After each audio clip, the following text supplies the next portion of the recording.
Oh, hurry up, can't you? Tuttle, what is it? There's something I'd like to speak to you about, Mr. Compton. Privately. Privately?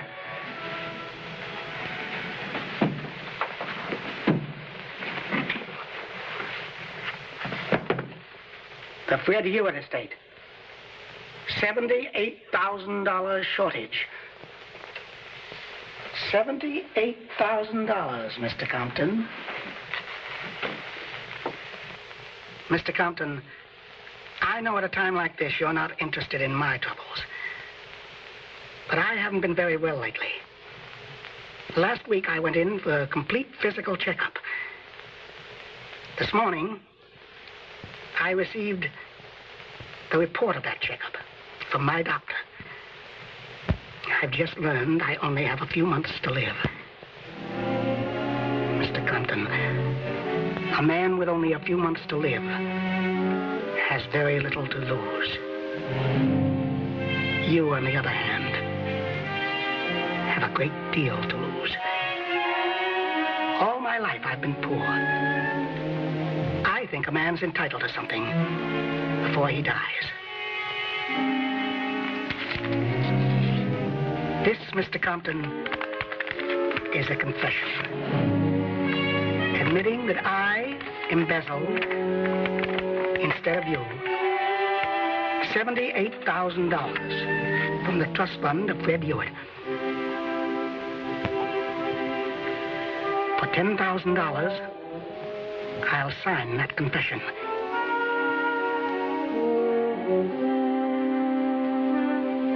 You see, Mr. Compton, I intend to enjoy my last few months. What proof have I that you'll go through with this? As I said before, Mr. Compton, I have nothing to lose. They can't put a dead man in jail. And I shall be dead long before the annual audit of the books. How do I know you're really sick? I took the precaution of having my doctor call your personal physician as a consultant. He confirmed the diagnosis. Mr. Compton, if my figures are correct, you have $12,220 in your office safe over there. I'll take $10,000 in cash.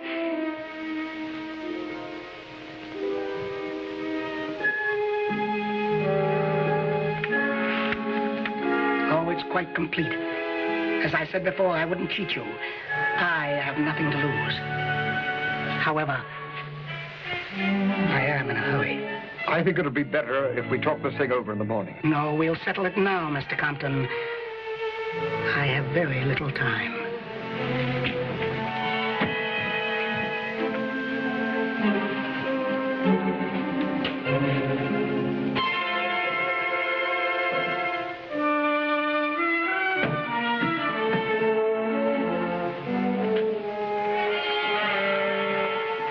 Explain why you sent me the confession. You won't. The confession will be found on my body. You mean I don't get to keep it? That's right. Those are my terms. You'll either profit by my death, or you'll read of the unfortunate event while sitting in jail. Sign it.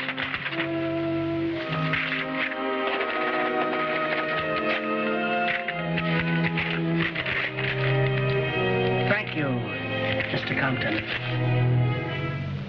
And good night.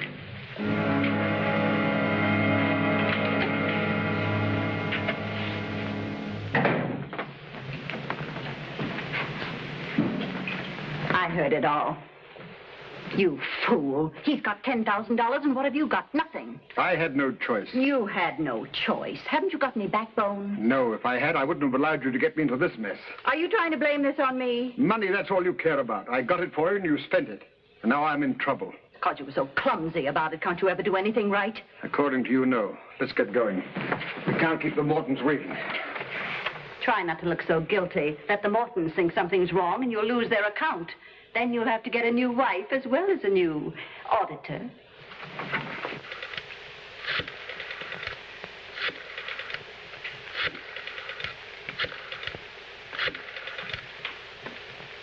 Hello. Hello, Mr. North. This is Tuttle. I'm sorry, I'm going to be a few moments late. Well, have you any idea how long it will be? You see, my wife is going to take me to the ballet. Oh, fine. Yes, everything is ready for you. All right, thank you. Bye. Who was that, Jerry?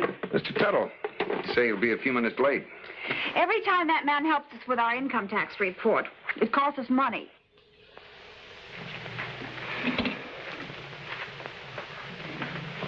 Is there anything else you need, Mr. Tuttle? No, I don't think so. I think that's about all. I'll get you some envelopes so you can mail them in. Do we get all that back? No, dear. That's what we pay.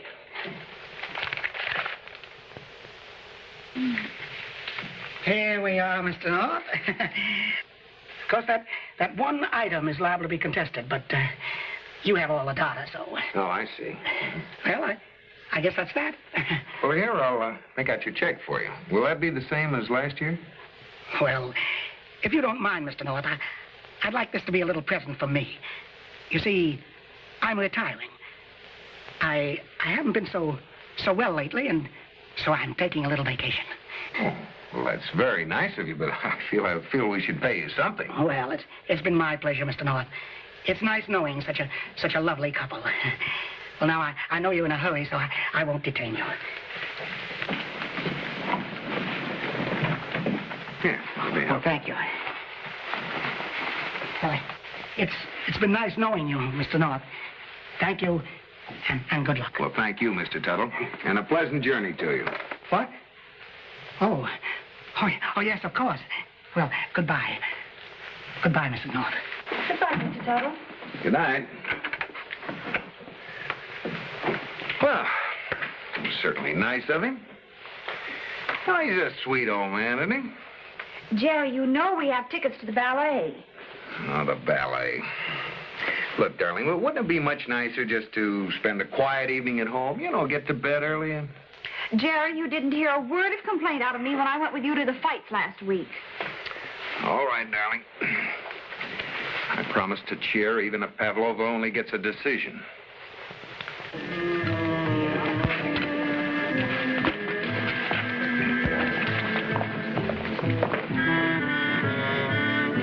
You know, I've always wanted to come to this place.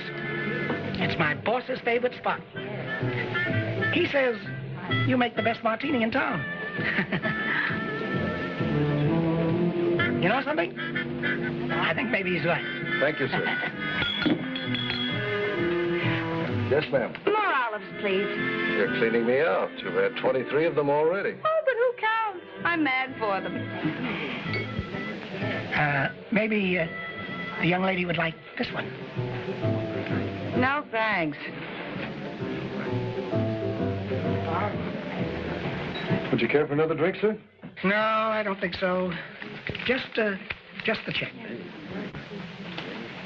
I'm sorry if I seemed rude to you, but, well, you sort of startled me. Oh, well, I thought as we both seem to be alone... I'll have the same as his. I'm Jenny Holloway. Oh, how do you do? I'm George Tuttle. Miss Holloway. It is Miss, isn't it? Mm-hmm. A pretty girl like you. How come you're not married? What's the matter with all the young men in this town? Oh, you're sweet.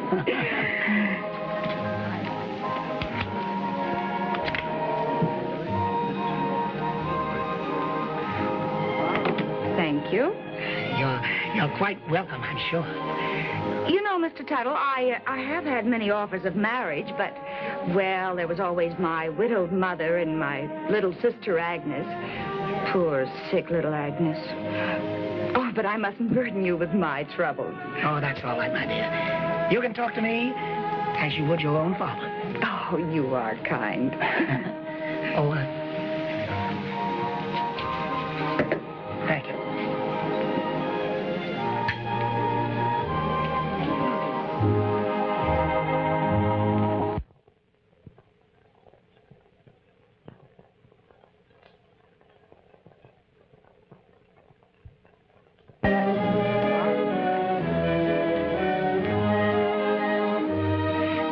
Georgie. I'm going to take you home. Okay. I guess I'll add 1 or 2 minutes. Well, you just lean on me. Excuse me. Thanks. This way, ladies. Tuttle, go after him. He's drunk. He could talk. He could do a lot of things that wouldn't be healthy for you. All right, you take care of the Mortons. Tell them I've gone back to the office to pick up something I forgot. I'll be back as soon as I can. And don't forget anything this time.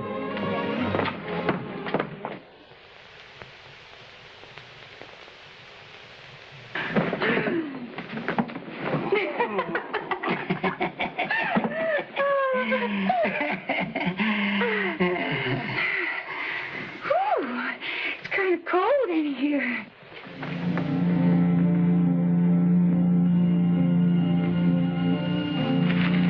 Got a match? Huh? Oh, yeah, yes. On the table. Oh.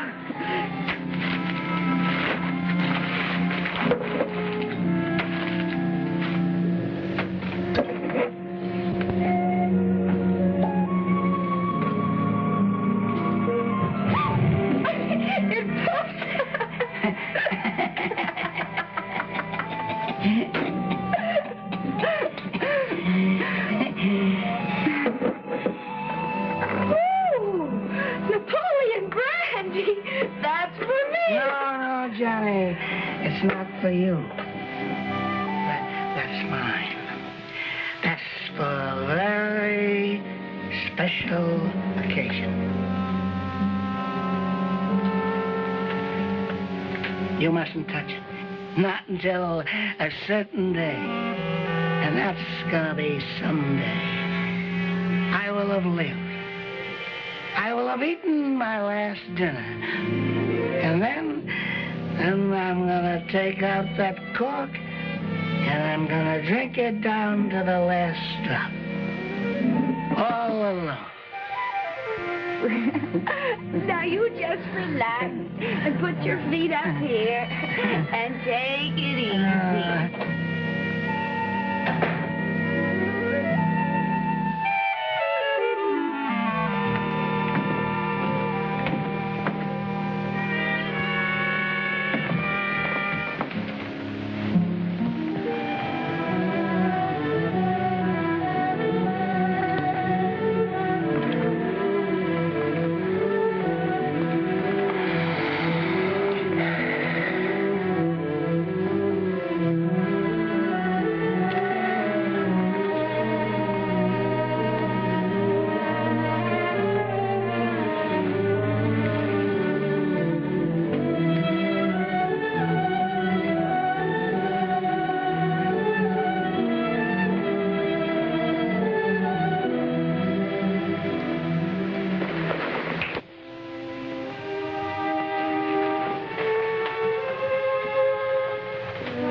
I see you've acquired good taste with my money.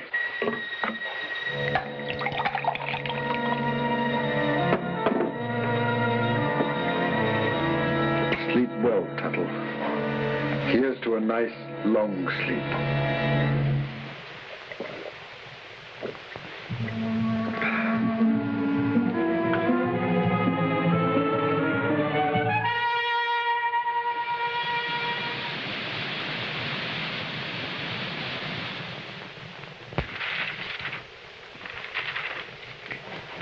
I can't find it. It's got to be here somewhere. Keep looking. Oh, what do you think I'm doing? Wait a minute. Here it is. Auditor takes life. George Tuttle, head auditor of the Metropolitan Trust, committed suicide by asphyxiation last night. He was discovered in his apartment at 572 McMahon Street early this morning with the gas jets open when the neighbors complained to the management of the smell of gas. Well, go on. What does it say about the confession? Nothing.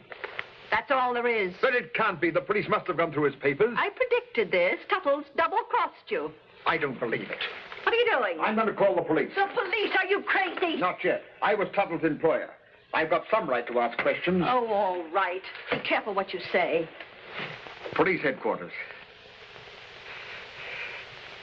Hello? This is W.J. Compton of Metropolitan Trust. I want some information about the Tuttle suicide. Lieutenant Brown speaking, Mr. Compton. I've just read about it, Lieutenant. I was deeply shocked. Yes, Mr. Compton? I was wondering, Lieutenant, was there anything found among his effects? Anything that I should know of as his employer? No, not a thing. I see. Thank you, Lieutenant. What'll I do? The auditors will be here now that Tuttle is dead. I can't stop them. They'll find the shortage. Oh, pull yourself together. If Tuttle didn't destroy the confession, then the girl must have it. The girl? The one from the bar, the one who was in his room. You'll have to find her. But how? I don't know. Get over to the bar, talk to the bartender. But the bartender doesn't come on duty till 6 o'clock. Then you be there at 6 o'clock. It's your only lead, you poor fool. Get over there. You've got to find her and get that paper. Pam. Hello, darling. Hello. Did you see this? Oh, Jerry. Oh, how awful. Poor Mr. Tuttle. But why should he want to kill himself? He seemed so happy. I don't know, darling. It's a terrible thing, isn't it? Oh, it makes me sick. But I can't understand it. He said he was going to retire and go on a vacation. Yeah, I know. Well, maybe this is what he meant. No, sometimes you just can't figure people. Jerry, I'll bet this had something to do with it. What? I found it behind the hall table this morning. I tried to call him, but there was no answer. To whom it may concern. Certainly looks like Tuttle's handwriting. Let's open it and see what's inside, huh? Well, we can't do that. That's for the police. Who says to whom it may concern? Of course, if you think I shouldn't, Oh, my. What? I accidentally opened it. Oh, now, really, Pam. Jerry, he was a crook. Who? What are you talking about? Mr. Tuttle. He stole money from his employer. Don't you see he wasn't going to take a vacation? He'd embezzle the money, and then he knew that the jig was up. Oh, Pam, where do you get expressions like the jig was up? And besides, Mr. Tuttle wouldn't even read a newspaper headline without giving the boy a dime. It's true. Read this. Tuttle's signature, all right. But offhand, I'd say he'd be more apt to kill himself than to steal. We better tell Mr. Compton. Yeah, first thing in the morning. No, Jerry, tonight. This is important. I'll look up their address in the phone book. Oh, no.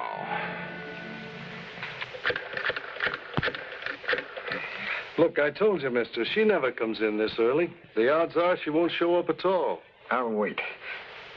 There seems to be something wrong with my stomach. Give me some more milk. Hello, Grace. Yeah, she's not here yet. Hi, Mabel. She's here. Joe, I think I left my cigarette case here. Yes, you did. Oh, thanks. I got this from my father. Well, see you around. I want to talk to you. Oh, but I'm in a hurry. So am I. I know you've got his wallet, and there was $10,000 in it. Say, what are you, a cop? You're in a lot of trouble, but if you do as I tell you, I think I can help you out. What do you want, the dough? I don't want the money. I'll tell you about it on the way. Get going.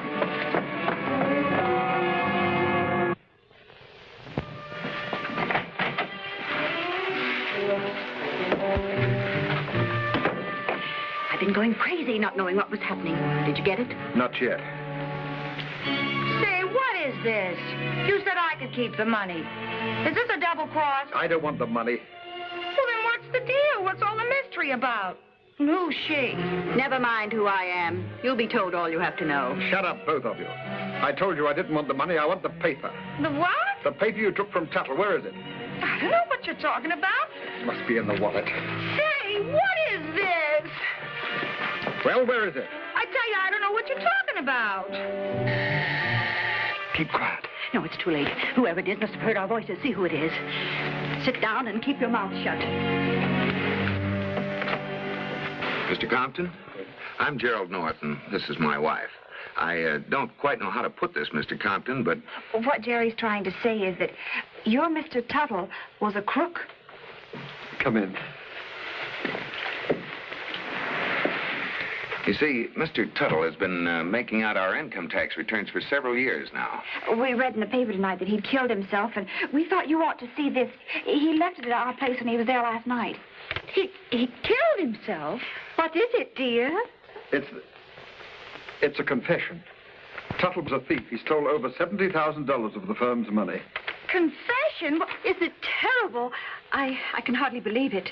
Well, frankly, neither could we. Mr. Tuttle, it just doesn't seem to make sense. If he needed money, he should have come to me. William is generous to a fault. It's been a great shock. Well, it was very nice of you to bring it to us. No, not at all. Well, if you'll excuse us, we'll be running along. I'll turn it over to the police. Oh, wait a minute. You're not going yet, dear. We have things to talk over, remember? And it's our secret. You can't go now. Oh, can't I? Well, just try and stop me. Listen, last night I met Mr. Tuttle in a bar. I went home with him and I lifted his wallet. But when I left him, he was sleeping like a baby. She's had a few drinks. Don't pay any attention to her. Oh, yes, they will. Tonight, that mug practically kidnapped me, and he and this woman were ready to murder me just to get that paper you walked in with. Don't listen to her. She's crazy. Maybe I am, but I'm not crazy enough to be left here alone with you two. Why don't you stop her? Mr. Compton, why were you so interested in that confession? I'm president of the company. I knew there was a shortage. How did you know there was a confession? Oh, leave me alone. I have nothing more to say. Well, I think you have. And I know the man who can make you say it. Pam, get on the phone and get Lieutenant Wigan. Tell him to get right over here.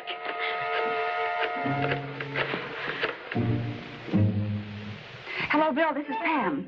This is about the Tuttle suicide case. Can you come to the Compton apartment right away? Good. I see. Yes?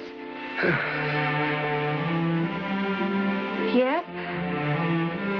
Yes, Bill. Send an ambulance right away. What is it, Pam? He didn't kill Tuttle, and Tuttle didn't commit suicide. He died of congestive heart failure, too much liquor and excitement for a sick man. Pam, what else did Bill tell you? He said there was a bottle of brandy beside Tuttle, and it was loaded with poison called toxicane. Slow but deadly. He said that Tuttle didn't drink any of it, but I think I know who did. You poor, stupid fool. Didn't you do anything right? Yes. One thing. I drank a glass of very good brandy.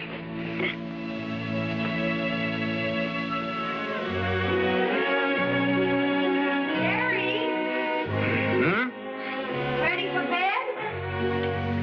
I certainly am. I don't wish to be disturbed for at least 2 weeks. Jerry, this is addressed to the Director of Internal Revenue. Shouldn't you do something about it? What's today's date? March 15th. Why?